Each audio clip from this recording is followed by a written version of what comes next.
Small companies are increasingly looking beyond the profit and losses towards the broader issues of good governance. A big part of that is in how the business is run and the guiding principles of the same. Now, one of those aspects is having a board in place. Now, I know what you're going to think. Contrary to popular opinion, boards are not just for top 100 companies. So the question we're asking on the show today is, why should you have a board for your company? And if you decide to have one, who should be the ideal members of the board? And most importantly, what are the benefits of having a board for your small business? Good afternoon. This is Business Now. I'm Yvonne Aquara. First, the highlights.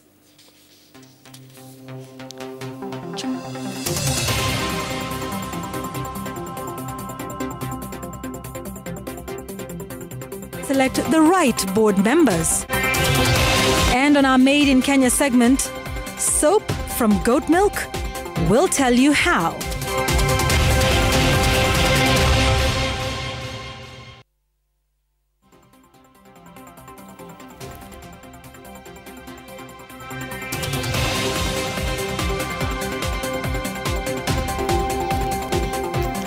I will be introducing my guest to you in just a moment to let you know who we are going to be having this discussion with. So if you have your small business and you're thinking, having a board, how on earth will I afford that? Why should I have one?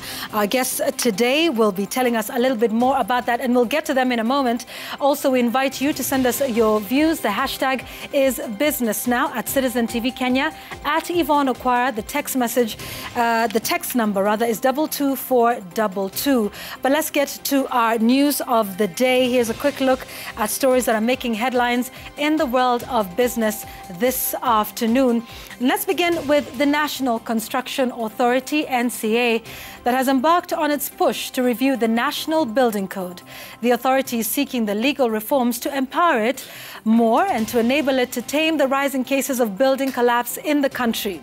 Now, Kenya is still using its building code of 1968, which was under the repealed Local Governments Act.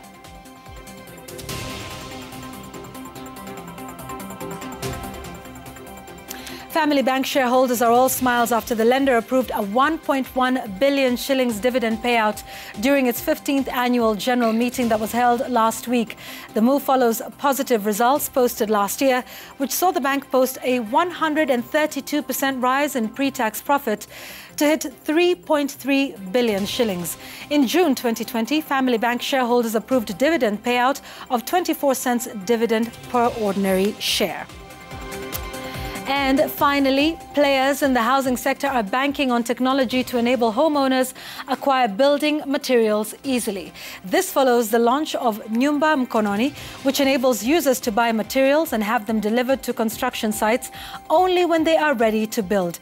Nyumba Mkononi CEO Naftal Nyabuto says the platform will benefit Kenyans who cannot access credit to build their homes at one go.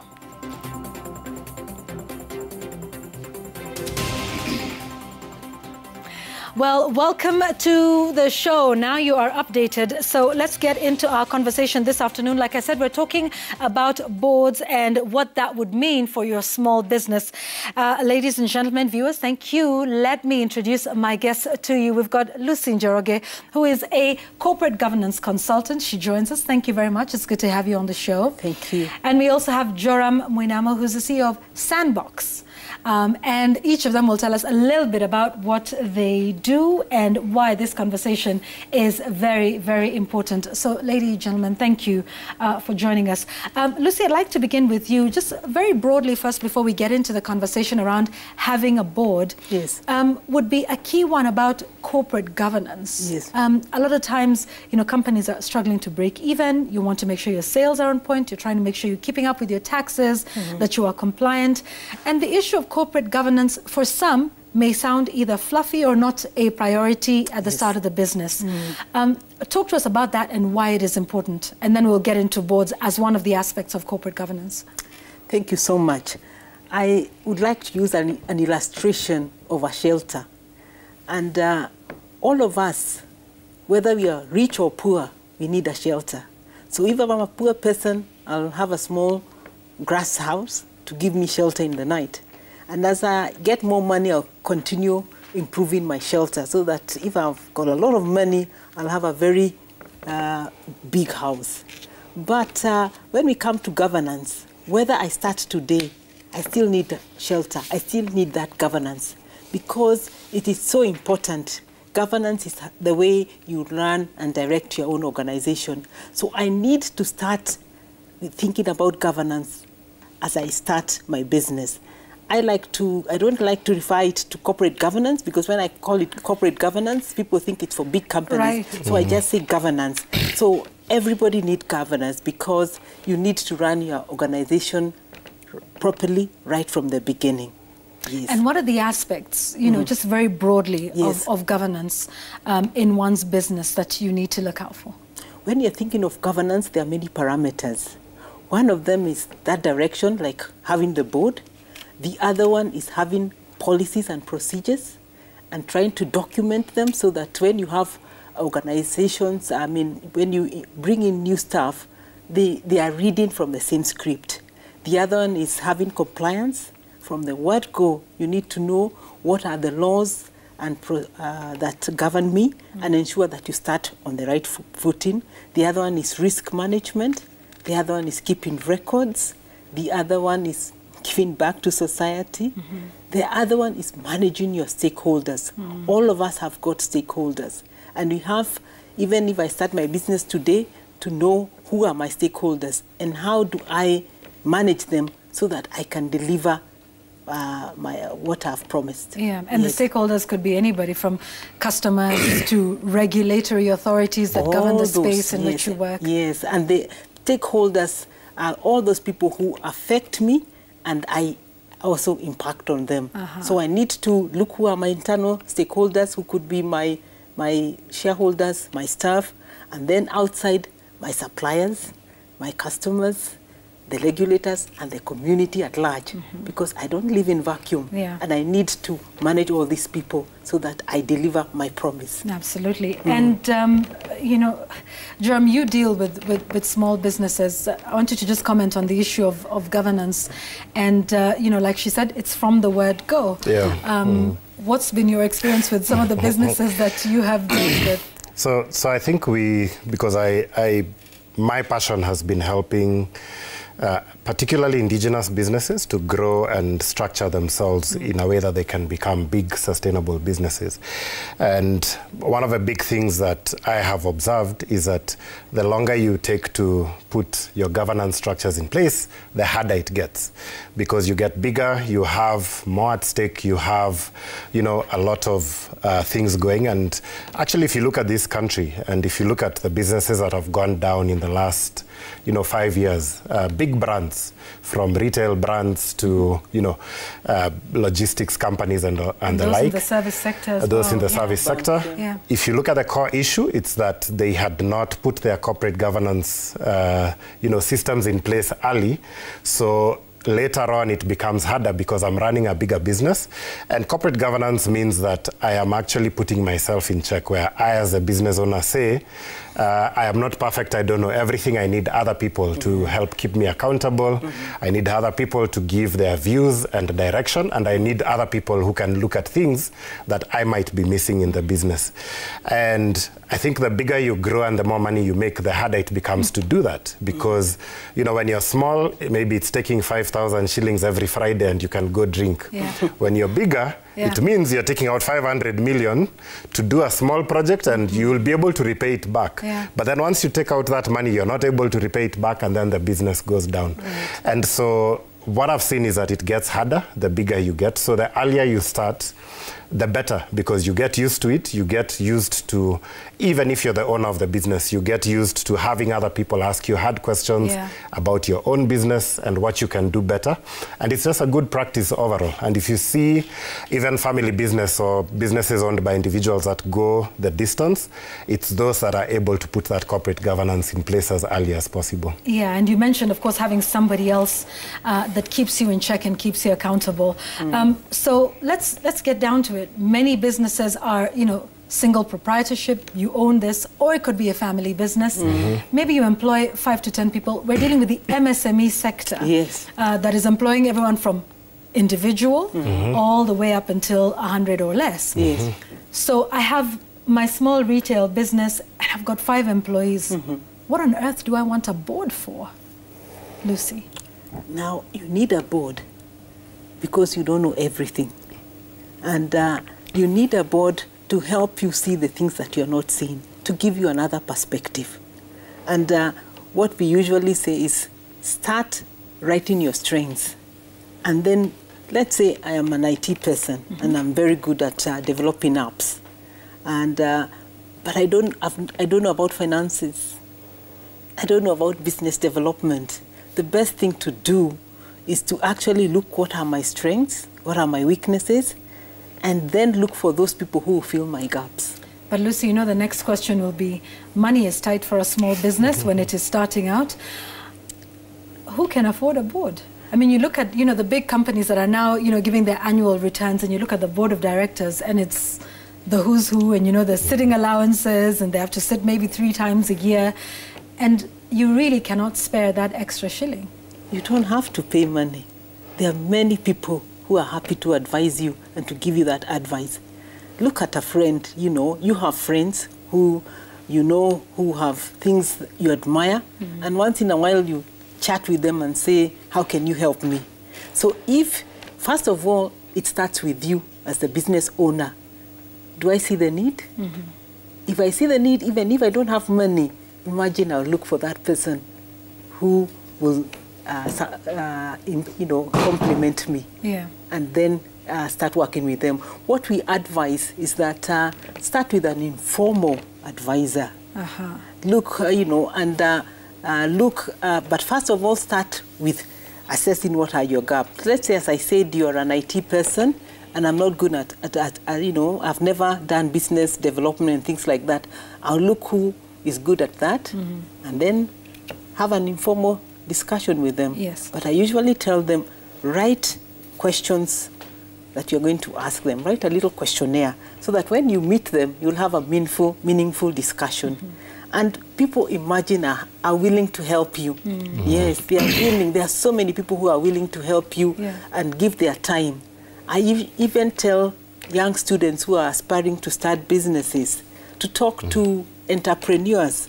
You know, ask them, how has been your journey? Imagine they're happy to tell you.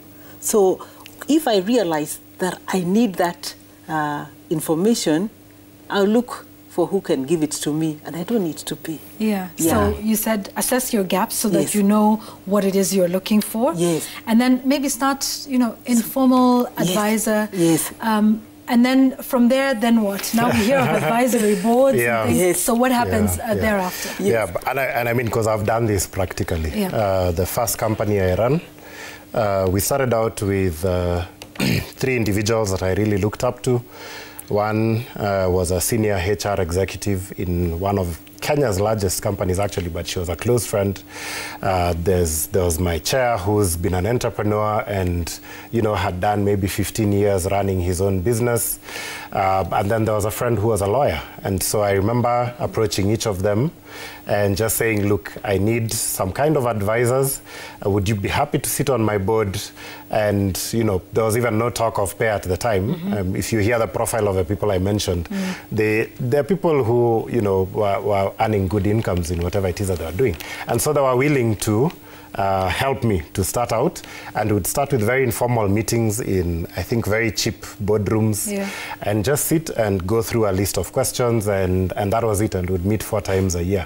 So it doesn't have to be, there's a lot of people who are passionate about seeing businesses grow and become great businesses. Some of them may be retired, so they have time in their hands and they are looking to give back. Others have extensive experience and they are looking for something else other than their job or what they do on a day-to-day to contribute that. I mean, if you look at non-profit boards, a lot of them are usually volunteer, and there are so many people willing to do that. So you'd find there's a lot of people who are willing to help businesses grow, and it would start with that discussion of, do they buy into your vision? Do they look into, you know, your success and the like? And then you can start very informally by them advising you, then you can move now down and make it a bit more formal down the line. And as, you know, they're helping you grow and the business is growing. So as you start to make money, maybe you can even now say, I can set aside 10 or 20,000 shillings per sitting down the line which would be what would be their sitting allowance. And as I also mentioned, for a lot of these people, it's probably going to be a token thing, but it's just that you appreciate what it is that they're helping your business do. As your business grows and becomes more structured, then you can have the more formal board procedures where you now have board committees, proper board sittings, minutes, and all these sorts of things. But is it important to document, like you said, even if you're having these meetings sort of on an informal basis to begin with, because a lot of perhaps advice that they give you is formal, is formal, and is helpful, and perhaps you want to take it down and for accountability purposes that we said we would do this, and have we done it? If not, why? So my question is there a magic number, Lucy, or is it 3, 5, 1? Is it like having a mentor? Because I know that's what you mentioned, that for a career, people often say, "Can you be my mentor?" But I think, does it work the same way? It actually works the same way, and we say start like 3 to 5 people. Okay. And if you are starting informally, just then meet with them one-on-one, and as you grow, then you can meet them together. If you have actually established that it is important to have, when you're finishing the conversation, you would actually ask, please keep me accountable. When we next meet, the things that we have discussed, one of the things you've told me, I have to do A, B, C, D. I would like, our next meeting in, say, 2-3 months' time, to ensure that I've done. Because you see, it's one thing to be given advice, but if I'm not applying it, I mean, even you'll tire the advisor or the mentor. So I have to want to also, as I said, it's me who is running the company. First of all, to decide that I can't run this alone. I need other advisors, and I'll be wasting their time if I don't implement their advice. And I think perhaps that brings us to the question of the role of a board. Yes, I mean, I think that would be important to understand, Jerome. So what does a board do? And, what are their limits? What do they do? What do they not do? What are the responsibilities of a board? Even at that informal stage that we're talking about, because we're yet to get to, the bigger, more formal, paid-up type of thing. But what are the responsibilities of a board, and what are you responsible for as a business owner, Jerome? So I think there's 2 levels. There's the informal, which kind of ends at advisory, where even if you're meeting formally and you're documenting what it is that you're doing, they don't have a legal obligation over the business until you give it to them. Then there's the formal boards that are called fiduciary boards, and that's where either by law a company is required to have one, or based on how you've structured yourself, then you have that board that has directors who have a legal obligation over the business, to make sure certain things happen and others don't. So you'd find that in the informal one, they probably play the same role, only that the informal one doesn't have the legal backing where they can fire the CEO if necessary, or, hold you legally accountable if certain things happen. But you'd find that they're still giving advice, they're still holding you accountable, they're still helping you think through strategy and policies. They're still doing all the same things that, a board could be able to do, only that at the end of the day, the progress would largely be determined by how much the business owner is able to make those things happen, because they can't force you. But in a legal board, that's another story altogether. They have the legal mandate to hold you accountable to some of those things. And so you'd find that a lot of it is accountability, it's direction, it's strategy, it's policies. It's also the fact that as a business owner, sometimes you're very emotionally attached to your business and things happening in the business, and sometimes those things are not good for the business. And so having people who look internally independently, when I look through my board experiences, there are times I describe situations happening in my business, and I look at them looking at me shell-shocked for how can you allow something like that to happen? Those people are completely either taking advantage of you, or that employee should have been fired a long time ago. That is gross misconduct. But you, because you are in the ring, you may not be able to see all these things happening. And so by them pointing out some of those things, or some sometimes it's strategic that they look at your numbers and something you're putting a lot of effort towards, but it's not bringing a return to the same tune of the energy you're putting in. And so by having those questions come from outside, it makes you check yourself and ask yourself hard questions around, are there things you're doing that are unhealthy for the business that you should stop doing and move in a different direction? So Lucy, when's the right time to begin with an advisory board or an advisor? And by the way, this is now what we're calling an advisory board, correct? Which is fewer people. They don't necessarily require payment. They're giving you advice. Which you can take or not. Or choose not to. Okay. At what point? Is it when you begin? Is it a year into, 3 years into it? Personally, I would say it's when you start with thinking about an advisor. So start from the very beginning. So that time you'll have just a very informal, where you're meeting maybe even once in 6 months. But then as the organization begins to grow, then have a structure, have a formal advisory board.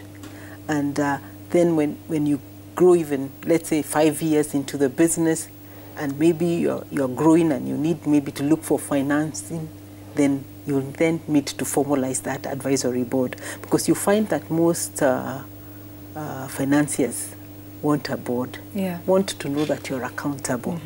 So you have to learn the ropes before you get there, because you are looking to grow. So if I'm looking to grow, I'm looking to get finance at some point, then all those things that are required, then I'll start practicing them. So once then I grow, maybe 5 years, and I'm having my organization has grown, then I would have a formal, because the financiers are looking for that, and because they don't want to see that they are dealing with an individual. They want to see that you are stable. You are looking at other resources, because they are giving you money. So how is their money going to be taken care of by this one person? But you are now, and it says something about you if you know that you can harness a lot of expertise from around. It talks a lot about you as running the organization. So we can't say it is at this point, but you will know, because some organizations grow very fast. You find after 1 year, they have really made a lot of profits and things like that. So then we'd say, then immediately have a formal advisor, but some maybe take a little bit longer. But we are saying from the very word go, start informally. And you just raised an important one. I know we're due for a break in just a moment, about what a board says about your business. Jerome, and she's just talked about that it gives some confidence to persons who might want to, give some financing to the business. Just talk a little bit about that before we take the break. And I would say not only financing, but there are some times when you're maybe bidding to do some work in a certain institution, and they may look at your company and they're like, we don't know who Joram is, but they look at their board, and they see credible individuals who they are like, this person would not sit on this board if this organization was not legit. So you find that they don't just give, credibility to financiers, but also to potential clients. And you find that there are certain businesses that, as part of onboarding suppliers, look at, who's behind this business. And when they see that you have credible people who are, willing to back you up on your board, then it gives credibility, and you find maybe you're able to access bigger ticket items, bigger work. So not just financiers, but also the market. You're giving signals to the market that I'm not just a one-man show. If they were to look at you and see that this is just a one individual company, some people may get shy about working with you, even if you have a staff team. But when they see that there's a board, then it says this is not just an entity that is based on one person, but it is something that, if we worked with them and something happens to the founder, there's people who look at, our interests down the line. As well, yes. So let's take a break, because when we come back, one of the things I want to talk about is indeed how you can maximize from the board. So what else can you get them to do for you to make sure that it is as beneficial as possible? We're talking about having a board for your small business. You think it's only for the people who pay billions of taxes every year? Think again. some interesting benefits. First, assess your gaps and then begin on an informal basis. That's what we've heard so far. Any questions you've got, keep them coming. The hashtag is Business Now. We're taking a break. When we come back, more of this discussion and also our Made in Kenya segment right here on the program. This is Business Now. We'll be back in a moment.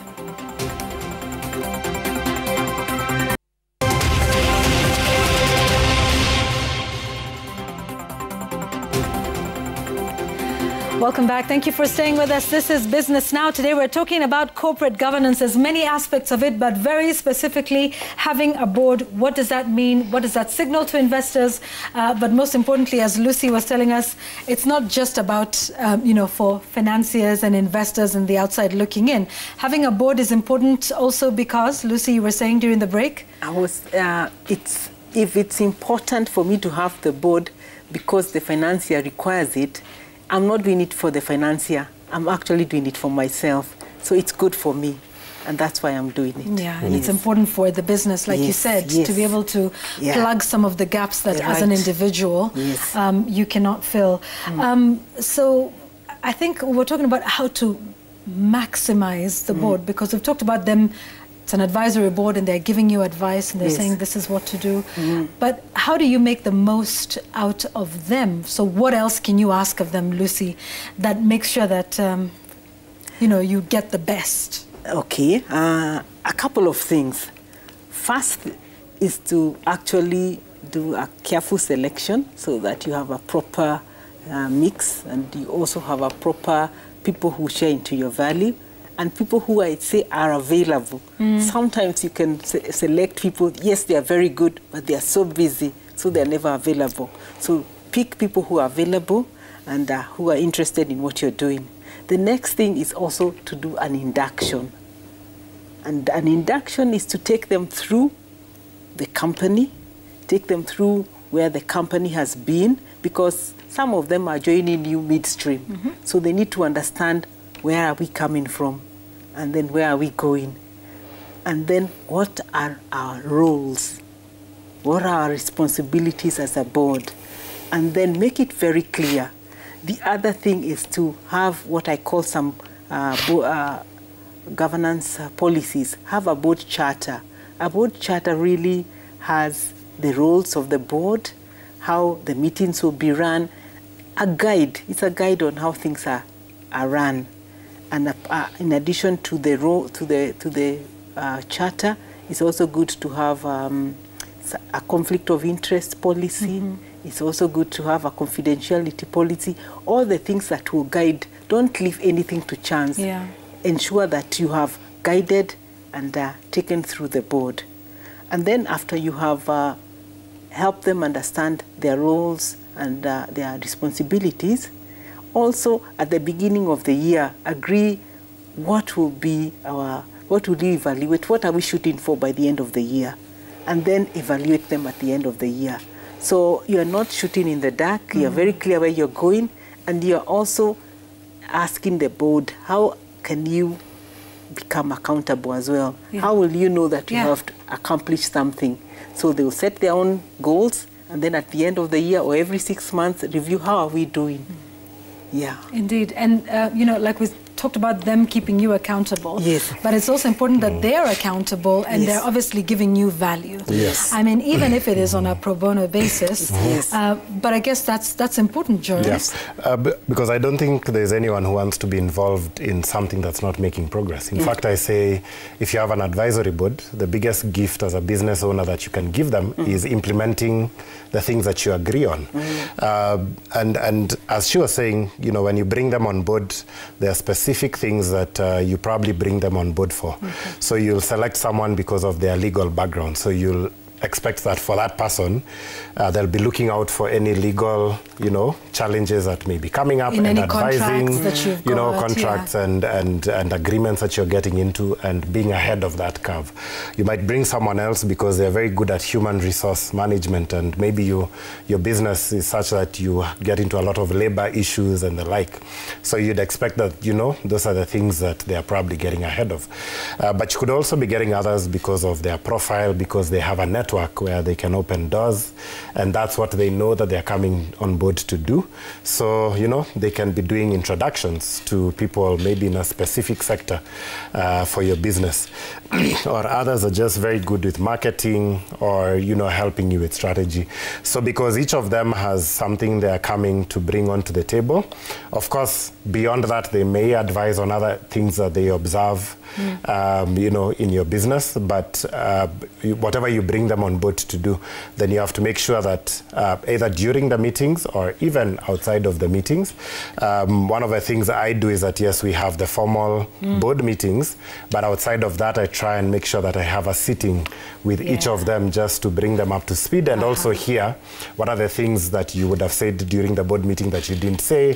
You know, maybe there's a personal thing they observed and they were not, you know, going to talk about it openly, but now they can tell you in person that I think you're doing well here, I think you could do better here, or something I had, you know, someone says points to X, Y, and Z, and you need to, you know, step up as far as that is concerned. Yeah, and also asking them to open doors for you. Yes. Right? Yes. Because if you're picking people who are experts in a particular field, like fundraising, for instance, I guess, you know, like you said, to have deliverables with them, also make sure that they are actually doing something for you in terms of opening up that space. Yes, yes, definitely. Even when it comes to investor conversation, some of them, you know, maybe in the spaces Would where you want them to accompany you? Should they? Would it be a great idea? Who, you know, when you're going to pitch for business? There are some who would be happy and willing, you know, to take part in something like that, because, you know, there is a certain key meeting, or sometimes they may not show up, but may meet you beforehand to prepare. You know, for something, and make sure you're as prepared as possible before you walk into a certain scenario. In other scenarios, they may make a phone call ahead and say, I'm sending this person to you. They are well known to me. They are legit. They, you know, they do X, Y, Z. So they kind of smooth the path for you before, you know, you walk into a scenario. And you see, that may not be monetary contribution, but it makes a big difference where relationships It does, because we talk about connections and networks and knowing people. And that is just sort of half the battle is won. You know, when you walk in and people know you or have heard of you, as opposed to starting from scratch with introducing yourself, I'm so-and-so, this is what I do. But Joram, yet in your experience with the SMEs that you work with, this takes quite a bit of commitment to get to. Tell us about that experience. It's actually the thing that people resist the most, because there are many occasions where, you know, we are in a consulting arrangement with a client and we agree, okay, the next big thing we need to do is establish our governance structures. We need to put a board in place. And so we go about maybe talking about the kind of people. Sometimes we even come up with a list and say, starting this month, we are going to recruit X, Y, Z. But then you come back 3 weeks later, and of course, the CEO was maybe supposed to have called, contacted, and, you know, had meetings and pitched, but they've not done it. And you begin to realize that, you know, human beings, sometimes they want that accountability, but then they know it will come with implications. And you start to realize that, you know, they know themselves quite well, because so they want it, but they don't want it. They want it, but they don't really want it, because they know they've been doing certain things. They've been taking these trips with company money, and they know now going forward they'll have to report on it. Someone may look at the financials and say, this budget that the CEO is using for X is quite high. Can we have that reduced? You know, because you want them to help you with profitability. Or they might look in and say, this business, you know, the CEO is quite good, but we've hired the brother as the marketing manager, but he's not really competent. He's grown with the business, but now we need to change that. And so you realize that the things the board might start pointing out going into the future might start calling for painful decisions on the side of the business owner, and they're not ready to make that decision because of certain things they've gotten themselves over time. So the resistance is usually because they can see the accountability that is coming, and they are not sure that they are very ready to have someone start questioning those things just yet. But on the flip side, those who then say, you know, you have the first meeting and the second and the third when they've established it, and certain things are pointed out, and they are able to follow through with those decisions. In most of the organizations I've worked with, if you look at the financials before the board and after, you actually see an upswing, because the board comes in and starts to ask the right questions, and if if they implement the right things, then you see the business results that come in after that. And what happens if the board isn't working, or a particular advisor that you've taken on board, you know, isn't quite the right fit? I mean, you know, you did all your due diligence, but, you know, in practice, things change along the way. You know, perhaps dealing with an employee might be easier because, you know, I pay you a salary and it's not working anymore, you're not delivering. So how do you resolve that situation? Try not to say fire the board. How do you? No. I know that can be very tricky because some people are there to stay. Yes. But two things that you could do. One is when they join in, you give them a letter of appointment and have a fixed term, which is renewable. Okay. So that when that term is over, then it's an opportunity for us to review. And at that time, then you can diplomatically say maybe we are changing or we need somebody like this. Yeah, but don't have an appointment which has no... which is open-ended. Open-ended, yeah. So just have a term. Because sometimes they're influential people, right? Yes. Because that's the idea of bringing someone on board. And then you have a hard time sort of asking them or telling them it's not working, maybe we can try this another time. And I've also seen individuals who've destroyed companies by sitting on the board, and they're the chair, and they're very influential. And they bring, in fact, one way of knowing the red flag of a board member is if they seem to want to bring their agenda more than your agenda as the person, you know, running the business. You need people who buy into your vision, not people who are bringing their own vision, you know, on top of the business, and could then end up driving you in a direction that you don't want to go in, or that is not even healthy for the business. So that's why it's important at selection to make sure that you really clarify. First, as you're pitching to get them on board, you start by talking about your vision, talking about the values of your business and where it's headed. It would be very sad if you get a board member who doesn't share the same values as you, so you find he's bringing to you business that requires underhand dealings or cutting deals, and you're not the kind of person who does that. So he will feel that you're not playing ball, and you feel that, you know, they're driving the company in a direction that you don't want to go into. So that's why I think you have to be very careful when it comes to the selection. Make sure you find people who buy into your vision, who share the same values as you, who, as you discuss about the business, they're adding value to what it is that you already want to do, rather than imposing things that would drive you in a different direction from what you're looking at. So that's very key. Indeed, and I think that's a good place to leave it. We definitely want to talk about this some more, including governance and some of the other aspects. I thank you both very much for being with us here. So there you have it, board, good for you.